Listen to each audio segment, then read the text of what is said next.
যখন তুমি বাইরের কোলাহলে হারিয়ে যাও, তখন তোমার ভিতরের অস্তিত্ব নিঃশব্দে ডাকতে থাকে, একটা অদৃশ্য শব্দের তরঙ্গে, যা অনুভব করা যায় কিন্তু সহজে বোঝা যায় না।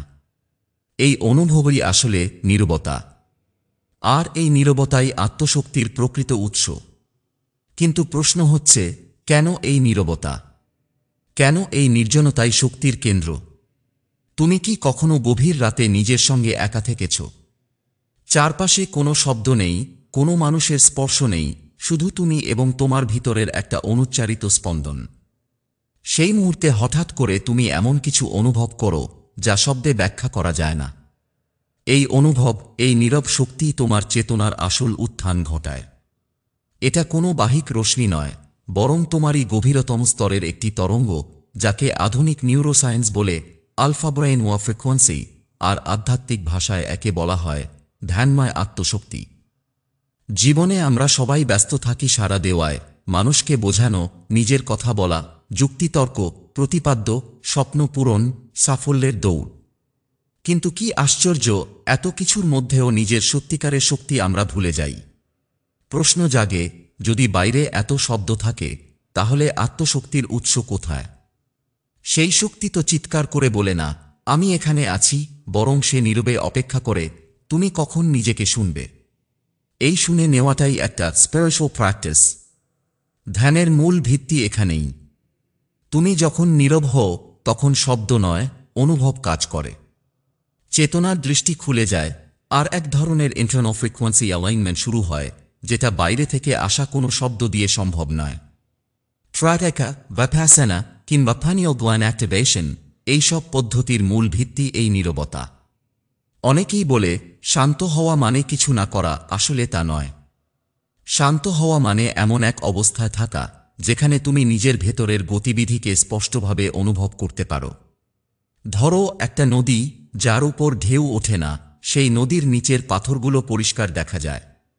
নীরবতাও এমন, তোমার চিন্তার স্তরগুলোকে পরিষ্কার করে দেয়। তখনই শুরু হয় ইনার ট্রান্সফরমেশন। এই নীরবতা শুধু ধ্যানের ঘরে নয়, জীবন ঘনিষ্ঠ বাস্তব পরিস্থিতিতেও কাজ করে। ধরো তুমি কাউকে খুব রেগে গিয়ে জবাব দিতে যাচ্ছ, ঠিক সেই মুহূর্তে যদি তুমি 1 সেকেন্ড নীরব থাকো, তাহলে সেই নীরবতা তোমাকে শক্তি দেবে। তুমি বুঝে যাবে কাকে কিভাবে উত্তর দিলে পরিস্থিতি শান্ত হবে। এই শক্তি মানেই ইমোশনাল ইন্টেলিজেন্স। কার্ল জং একবার বলেছিলেন, who looks outside dreams, who looks inside awakes. এর মানে তুমি যতই বাইরে খোঁজো, তুমি কেবল কল্পনা করো, কিন্তু যখন তুমি ভেতরের নীরবতায় তাকাও, তখনই তুমি জেগে ওঠো। এই উপলব্ধি প্রাচীন ভারতীয় দর্শনেও আছে। উপনিষদে বলা হয়েছে, মৌনমুপহি ভাষা, অর্থাৎ নীরবতাও এক ভাষা। যোগসূত্রে পতঞ্জলি বলেন, চিত্তবৃত্তি নিরোধই যোগ। আর এই নিরোধের সবচেয়ে শক্তিশালী পদ্ধতি হচ্ছে নীরবতা। এই নীরবতাই চিত্ত নিয়ন্ত্রণের ভিত্তি, আর নিয়ন্ত্রিত চিত্তই আত্মশক্তির আধার। এমন বহু উদাহরণ আছে, যেখানে নীরবতাই কাউকে তার শক্তি চিনতে সাহায্য করেছে। ধরো মহাত্মা গান্ধী, যিনি প্রতি সপ্তাহে একদিন নীরবতা পালন করতেন। তিনি বিশ্বাস করতেন, নীরব থাকলে মনের সব কোলাহল থেমে যায় এবং সত্যের সঙ্গে সংযোগ স্থাপন করা যায়। কিংবা ধরো রামকৃষ্ণ পরমহংসদেব, যিনি মাঝে মধ্যেই মৌন অবস্থায় নিজের চেতনার গভীরে প্রবেশ করতেন। নীরবতা মানে শুধুই কথা না বলা নয়, নীরবতা মানে সেন্সরি উইথড্রয়াল।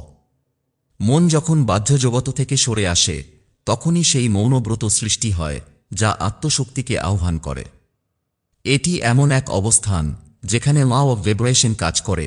তুমি যে কম্পনে স্থিত, সেই কম্পনেই ব্রহ্মাণ্ড তোমার সঙ্গে সংযোগ স্থাপন করে। যখন তুমি নীরবতায় থাকো, তখন ইউনিভার্সের সাব ফ্রিকোয়েন্সি তোমার অন্তর থেকে মিলে যায়, যাকে বলা হয় কসমিক রেজোন্যান্স। সেই কম্পনের সঙ্গে সংযুক্ত হলে শুধু আত্মশক্তিই নয়, মহাজাগতিক শক্তিও প্রবাহিত হয় তোমার মধ্যে। ধরো তুমি একদিন হাঁটছ নির্জন নদীর পাড় ধরে, হঠাৎ একটা হাওয়া তোমার চুল ছুঁয়ে গেল, একটা অদ্ভুত প্রশান্তি নামল। এই অনুভবটাই এক ধরনের এনার্জি শিফট। নীরবতা যেন এক ধরনের চাবি, যেটা দিয়ে ইউনিভার্সের গোপন দরজা খুলে যায়।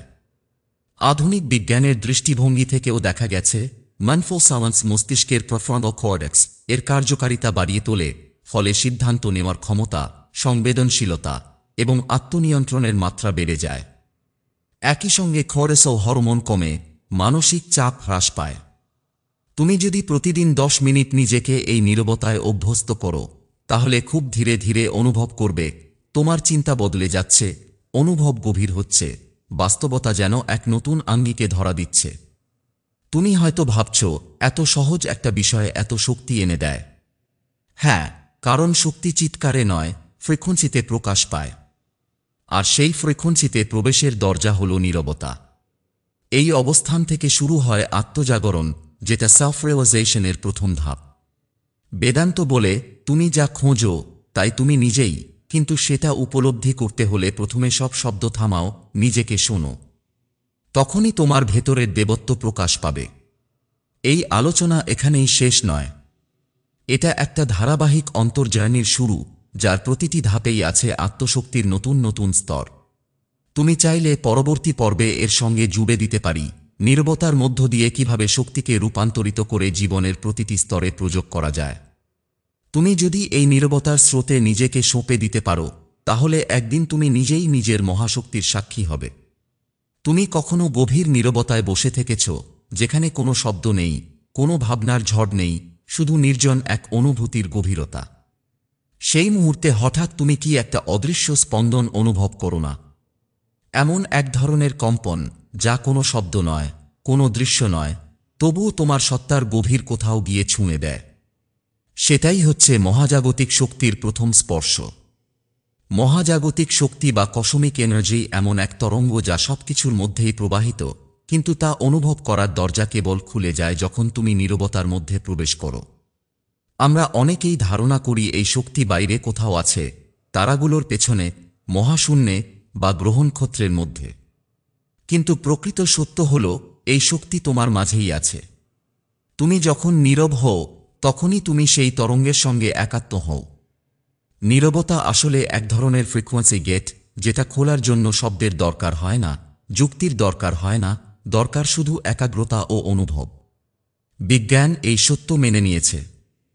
আধুনিক কোয়ান্টাম ফিজিক্স বলে, প্রতিটি পদার্থই এক ধরনের কম্পন, এমনকি মানুষের চিন্তাও নির্দিষ্ট ফ্রিকোয়েন্সিতে বিচরণ করে। আর এই কম্পনের সবচেয়ে গভীর স্তর ধরা পড়ে তখন, যখন চিন্তা স্তব্ধ হয়, অর্থাৎ নীরবতায়। তখনই ঘটে ফ্রিকোয়েন্সি ম্যাচিং, তোমার ভেতরের তরঙ্গ মিলিয়ে যায় ইউনিভার্সের মূল ফ্রিকোয়েন্সির সঙ্গে। এই মুহূর্তেই তুমি প্রবেশ করো 0 ফিল্ডের দরজায়, যা হল সকল শক্তির উৎস। নীরবতা হল সেই 0 পথে প্রথম ধাপ। তুমি যখন এই স্তরে পৌঁছাও, তখন ইউনিভার্স তোমাকে শুধু তথ্য দেয় না, সে তোমাকে সহযোগী করে তোলে। ইউনিভার্সের তরঙ্গের সঙ্গে মিল হয়ে গেলে হঠাৎ তুমি এমন সব উত্তর পেতে শুরু করো যেগুলো কখনো শোনা হয়নি।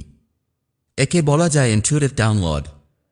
তুমি হয়তো হঠাৎ বুঝে ফেলো কিভাবে একটি সমস্যার সমাধান হবে, বা কার সঙ্গে তোমার আত্মিক সম্পর্ক সবচেয়ে গভীর। এমনকি কখনো কখনো ভবিষ্যতের ইঙ্গিতও পেতে পারো, যাকে বলা হয় টাইমলাইন ভাইব্রেশন শিফট। প্রাচীন মিশরীয় জ্ঞান অনুসারে, ইউনিভার্সের সঙ্গে সংযোগ স্থাপনের জন্য science is the gate to horse বলা হয়েছে। হরস আসলে এক ধরনের ইনোভেশন, যেটা খুলে যায় শুধুমাত্র নীরবতার গভীরে গিয়ে। এই নীরব শক্তি শুধু উপলব্ধির মধ্যে সীমাবদ্ধ নয়, এর ব্যবহারিক দিকও বিশাল। ধরো, তুমি প্রতিদিন 15 মিনিট চোখ বন্ধ করে নীরবভাবে শুধু শ্বাসে মন দাও। দেখতে পাবে, প্রথম কয়েকদিন হয়তো শুধু ভাবনা আসছে, কিন্তু ধীরে ধীরে চিন্তার ঢেউ স্তব্ধ হতে শুরু করবে। ঠিক সেই সময়েই এক ধরনের ভাইব্রেশন তুমি অনুভব করবে বুকের মাঝখানে, কখনো কপালের মধ্যে। সেই অনুভবই এনার্জি অ্যাক্টিভেশন। এই অ্যাক্টিভেশনের সময় অনেকেই শরীরে হালকা বিদ্যুতের মতো কাঁপুনি অনুভব করেন, কেউ কেউ দেখে আলোর ঝলকানি, কেউ বা এক অপার্থিব প্রশান্তি। এগুলো কোনো কল্পনা নয়, এগুলো হল থানিও গ্ল্যান্ড ও খান্ডাওয়ানা এনার্জি জাগরণের প্রাথমিক চিহ্ন। উপনিষদে বলা হয়েছে, যা মৌন তাই পরম ব্রহ্ম। এই পরম ব্রহ্ম মানে এক মহাশক্তি, যে তোমার চেতনার গভীরে স্থিত। তাকে বাহ্যিক উপায়ে ধরা যায় না, তাকে অনুভব করতে হয়, আর সেই অনুভবের একমাত্র সেতু নীরবতা। নীরবতায় যদি তুমি স্থিত হতে পারো, তাহলে ধীরে ধীরে ইউনিভার্সের উত্তরের ভাষা তুমি বুঝতে পারবে। যেমন কেউ নীরবে বসে থাকে, হঠাৎ একটা প্রজাপতি এসে গায়ে বসে, দেখতে ছোট ঘটনা, কিন্তু ভেতরে একবারও কি মনে হয় না এটা ইউনিভার্সের একটা নরম স্পর্শ। কিংবা তুমি কোনো সিদ্ধান্ত নিয়ে দ্বিধায়, আর হঠাৎ করে একটা পাতা তোমার পায়ে গিয়ে পড়ে। এটা কি নিছকই দুর্ঘটনা, নাকি ইউনিভার্স তোমাকে কিছু বলছে? এই ছোট ছোট ঘটনাগুলোই সিনক্রোনিসিটি, যেটা শুরু হয় নীরবতার গভীর চ্যানেলে প্রবেশ করলে। আর তখন ইউনিভার্স শুধু প্রতিক্রিয়া দেয় না, বরং তোমার সঙ্গে কথোপকথন শুরু করে। এটাকেই বলা যায় vibrational dialogue with the universe. এই ডায়ালগে ভাষা নয়, কম্পন কথা বলে। চিন্তা নয়, অনুভবই এখানে মাধ্যম। তুমি যখন ইউনিভার্সের এই আলোচনায় প্রবেশ করো, তখন আর জীবন কেবল দুঃখ কষ্টের গল্প থাকে না। তখন জীবন হয়ে ওঠে এক স্যাক্রেড জার্নি, যেখানে প্রতিটি অভিজ্ঞতা, প্রতিটি সম্পর্ক, এমনকি প্রতিটি কষ্ট এক নির্দিষ্ট উদ্দেশ্য বহন করে। তখন তুমি বুঝতে শুরু করো কেন কোনো কিছু বারবার ফিরে আসে, কেন কোনো একটা সময় এসে সবকিছু বদলে যায়। এখানেই শুরু হয় ইউনিভার্সাল ইন্টেলিজেন্স ইন্টিগ্রেশন। তুমি কেবল নিজের বুদ্ধির উপর নির্ভর করো না, বরং একটা বৃহৎ মহাজাগতিক মস্তিষ্কের সঙ্গে সংযুক্ত হয়ে চলতে শেখো। এই সংযোগই মানুষকে করে তোলে চেতনার উন্নীত রূপ, যাকে আধ্যাত্মিক পরিভাষায় বলা হয় অ্যাসেনশন স্টেট। এই অ্যাসেনশনের ভিত গড়ে ওঠে নীরবতার ভিতরেই। এবং যিনি সত্যিকার নীরবতায় স্থিত হতে পারেন, তার মধ্যে আত্মশক্তি, মহাশক্তি এবং ইউনিভার্সের ভাষা, তিনটি একই সঙ্গে জাগ্রত হয়। পরবর্তী অংশ ইউনিভার্সের সঙ্গে ভাইব্রেশনাল ডায়ালগে কিভাবে গড়ে ওঠে। তুমি কি কখনো এমন পরিস্থিতিতে পড়েছ যখন মনে হয়েছে, আমি ঠিক বুঝতে পারছি না কি করব, কিন্তু কোথাও থেকে একটা অনুভব বলছে এই পথটাই ঠিক? সেই অনুভব কোথা থেকে আসে? সেটা কি শুধুই মনের কথা, নাকি ইউনিভার্স আসলে তোমার সঙ্গে নীরব ভাষায় কথা বলছে? ইউনিভার্স কখনো ভাষায় কথা বলে না, কখনো যুক্তিতে ব্যাখ্যা দেয় না। ইউনিভার্স কথা বলে ভাইব্রেশনের মাধ্যমে, এমন এক সূক্ষ্ম কিন্তু গভীর তরঙ্গে, যা হৃদয়ের গভীরে পৌঁছায়। এই যোগাযোগ তৈরি হয় যখন তুমি নিজেকে শান্ত করো, স্থির করো, আর নীরবতার মাধ্যমে গ্রহণ করার অবস্থায় নিয়ে আসো। একেই বলে ভাইব্রেশনাল ডায়ালগ, যেখানে তুমি আর ব্রহ্মাণ্ড একে অপরের সঙ্গে কম্পনের মাধ্যমে ভাব বিনিময় করছ। এই কম্পন প্রতিদিনের জীবনে নানা রূপে ধরা দেয়। কখনো কোনো গান বারবার তোমার কানে বাজে, কখনো কোনো শব্দ, কোনো নাম বারবার সামনে আসে, অথবা হঠাৎ এমন কিছু ঘটে যায় যেটা যেন এক বিশেষ সংকেত। ইউনিভার্স এই সংকেতগুলোর মাধ্যমে জানিয়ে দেয় তুমি সঠিক পথে আছো, কিংবা এখানে কিছু ভুল হচ্ছে, লক্ষ্য করো। এই সংকেতগুলোকে বলে সায়েন্স, সিম্বলস অ্যান্ড ফ্রিকোয়েন্সিস। এগুলো বোঝার জন্য দরকার ইনার টিউনিং। তুমি নিজেকে যত গভীরভাবে নীরবতার সঙ্গে মিলিয়ে নিতে পারবে, তত স্পষ্ট হবে এই সংকেতগুলো। তুমি যদি নিজেকে প্রশ্ন করো, আমি কিভাবে বুঝব এই বার্তাটা ইউনিভার্সের নাকি আমার কল্পনা, তাহলে উত্তর হবে কল্পনা ব্যস্ত, কিন্তু ইউনিভার্স নীরব। যখন তুমি অনুভব করো কোনো ইশারা তোমাকে না বলে কিছু বোঝাতে চাইছে, যেটা বিশ্লেষণ নয়, বরং এক ধরনের হৃদয় ছোঁয়া উপলব্ধি, তখনই ধরে নিতে পারো ইউনিভার্স কথা বলছে। এই ভাইব্রেশনাল কনভারসেশন শুরু হয় তিনটি ধাপে। 1 নাম্বার, অ্যালাইনমেন্ট। তুমি তোমার মনের আওয়াজ বন্ধ করো, বাইরের শব্দ থেকে নিজেকে সরিয়ে নাও, আর নিজের গভীরে স্থিত হও। এই স্তরে তুমি অনুভব করো তোমার ভেতরের প্রশান্তি ইউনিভার্সের ছায়ার মতো ছুঁয়ে যাচ্ছে। 2 নাম্বার, রিসেপশন। যখন তুমি প্রস্তুত, তখন ইউনিভার্স তোমাকে বার্তা দিতে শুরু করে। অনেক সময় সেটা হয় হঠাৎ করে কোনো সিনক্রোনিসিটি এর মাধ্যমে, যেমন তুমি কাউকে মনে করছো আর সেদিনই তার ফোন আসে। তুমি কোনো প্রশ্ন করেছো মনে মনে, আর হঠাৎ করে একটা বইয়ের পৃষ্ঠা খুলে যায় যেখানে সেই প্রশ্নের উত্তর লেখা। 3 নাম্বার, রেসপন্স। তুমি ইউনিভার্সকে প্রতিক্রিয়া জানাও, কখনো ধ্যানের মাধ্যমে, কখনো স্বপ্নে, কখনো কোনো কাজে অংশগ্রহণের মাধ্যমে। ইউনিভার্স প্রতিটি সাড়া রেকর্ড করে, কারণ কম্পনের দুনিয়ায় প্রতিটি অনুভবই এক ধরনের সাড়া। এইভাবে তৈরি হয় এক টু-ওয়ে এনার্জি কনভারসেশন। তুমি প্রশ্ন করো, ইউনিভার্স উত্তর দেয়। তুমি কষ্ট পেয়েছ, ইউনিভার্স তার জন্য শীতল স্পর্শ পাঠায়। তুমি দ্বিধায়, ইউনিভার্স তোমার সামনে এমন কিছু সাজিয়ে দেয় যেটা তোমাকে পথ দেখায়। এই প্রক্রিয়ার বৈজ্ঞানিক ভিত্তিও রয়েছে। হার্টম্যাথ ইনস্টিটিউটের গবেষণায় দেখা গেছে, মানুষের হৃদয় একটি বিশাল শক্তিশালী ইলেকট্রোম্যাগনেটিক ফিল্ড তৈরি করে, যেটা শুধু নিজের দেহেই নয়, বাইরের জগতের সঙ্গেও কম্পনীয় সংযোগ স্থাপন করতে পারে।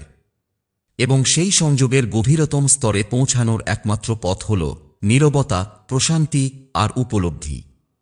প্রাচীন গ্রন্থগুলিতে এই সংযোগকে বলা হয়েছে ঈশ্বরের নিঃশব্দ নির্দেশ। ভগবদ্ গীতায় কৃষ্ণ বলেন, আমি মৌনতার মধ্য দিয়েই ভাষা প্রকাশ করি।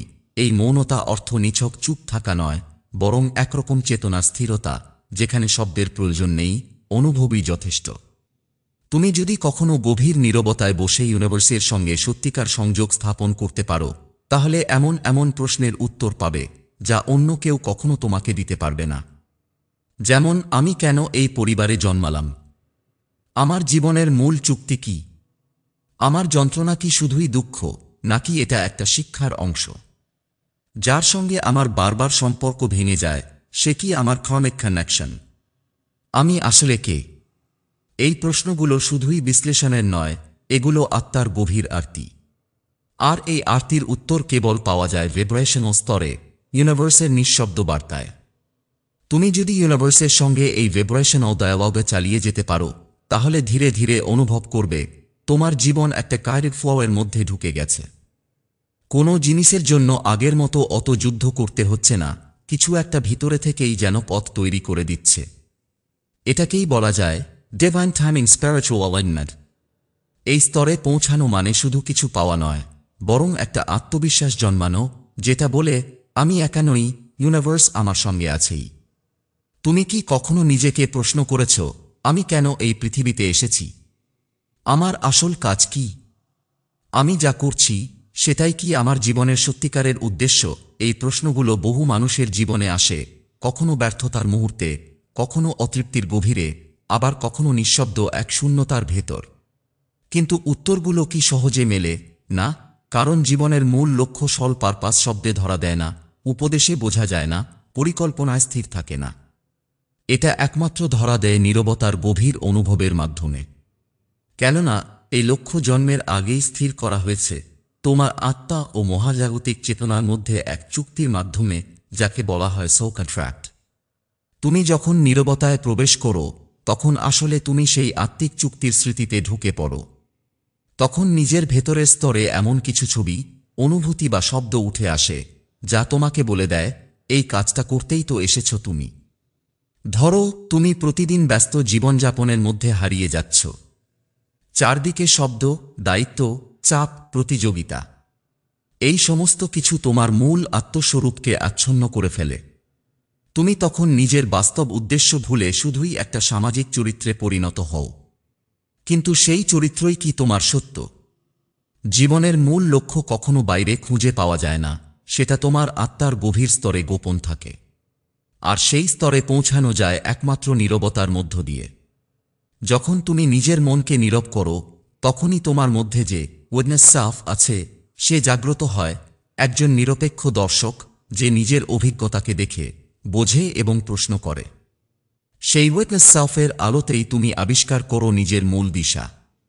এই অনুভবকে প্রাচীন ভারতে বলা হতো স্বধর্ম, অর্থাৎ আত্মার নিজস্ব ধর্ম বা পথ।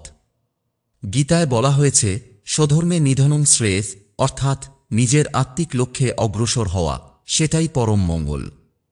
তুমি যদি অন্যের পথ অনুকরণ করো, তাহলে হয়তো বাহ্যিক সাফল্য পাবে, কিন্তু ভেতরের প্রশান্তি খুঁজে পাবে না। নীরবতায় স্থির হওয়ার পর তুমি ধীরে ধীরে বুঝতে পারো কোন কাজ করলে তোমার প্রাণ আনন্দে নাচে, কোন চিন্তা তোমাকে ভেতর থেকে জ্বালিয়ে তোলে, কোনো বিষয়ে কথা বললে বা ভাবলে মনে হয়, এটাই তো আমি। এই প্রশ্নগুলোর উত্তরই আসলে তোমার জীবনের পথ নির্দেশ করে। অনেক সময় এই উপলব্ধি স্বপ্নের মধ্যে আসে, কখনো ধ্যানে, আবার কখনো হঠাৎ একটি ঘটনার মধ্যে। যেমন, তুমি একটা বই পড়তে পড়তে এমন একটি লাইন পড়লে, যেটা এক মুহূর্তে তোমার ভেতরে এমন আলো জ্বালিয়ে দিল, যেটা কোনো যুক্তি বা কথা পারেনি। এই মুহূর্তগুলোই বলা যায় কলিং ফ্রম দ্য সোল। এই কলিংকে সায়েন্স ব্যাখ্যা করতে পারে না, কিন্তু নিউরোসায়েন্স এখন মানছে ইনটুইশন এবং ডিপ পারপস সংক্রান্ত তথ্যগুলো অনেকটাই রাইট ব্রেইন এবং হার্ট ব্রেইন কানেকশন থেকে আসে, যেগুলোর একমাত্র সক্রিয় রূপ পাওয়া যায় গভীর শান্ত মনোসংযোগ বা নীরব অবস্থায়। তুমি যদি সেই নীরবতার মধ্যে থেকেও নিজেকে জিজ্ঞেস করো, আমি যা করছি সেটা কি কেবল বেঁচে থাকার জন্য, নাকি জীবনের সত্যকে প্রকাশ করার একটা মাধ্যম? তাহলে ভেতর থেকে একটা মৃদু কিন্তু নিশ্চিত অনুভব উঠে আসবে। সেই অনুভব হবে নির্দেশনা, পথপ্রদর্শক, কখনো আলো, কখনো ধাক্কা। বৌদ্ধ দর্শনে জীবনের লক্ষ্যকে বলা হয় ধর্মচক্রে প্রবেশ, অর্থাৎ সেই পথ যা আত্মাকে মুক্তির দিকে নিয়ে যায়। আর এই ধর্মচক্রের দিশা কেউ দিতে পারে না, সেটা আত্মা নিজেই বলে, যখন তুমি নিজের নীরব অন্তরতম সত্তার সঙ্গে সংযুক্ত হও। এই সংযোগে যখন তুমি পৌঁছাও, তখন বুঝতে পারো তোমার যন্ত্রণা কেন এসেছিল, তোমার ভাঙাগুলো কেন হয়েছিল, এমনকি যাদের তুমি হারিয়েছ তারাও কেন তোমার জীবনে এসেছিল। এইসব উপলব্ধির আলোতেই তোমার ভেতরে এক ইনার পারপাস স্ট্রাকচার তৈরি হতে শুরু করে। তখন তুমি শুধু নিজের জন্য বাঁচো না, ইউনিভার্সের বৃহত্তর ছকে অংশগ্রহণ করতে শেখো। এভাবেই নীরবতা শুধু লক্ষ্য আবিষ্কারের দ্বার খুলে দেয় না, বরং তোমাকে সেই লক্ষ্যের জন্য প্রয়োজনীয় শক্তিও দেয়, তোমার সো মেশিনের সঙ্গে অ্যালাইন্ড এনার্জি ফ্রিকোয়েন্সি পাঠাতে থাকে। ইউনিভার্স তখন আর কেবল দর্শক নয়, সে তোমার সহযাত্রী হয়ে ওঠে। একজন মানুষ যখন নিজের জীবনের মূল লক্ষ্য বুঝতে পারে, তখন তার চোখে যে আলো জ্বলে ওঠে, সেটা আর কোনো বাহ্যিক অর্জনের আলো নয়। সেটা এক আত্মিক আলোক প্রাপ্তি, যার উজ্জ্বলতায় সে নিজেকে জাগায়, অন্যদেরও জাগিয়ে তোলে।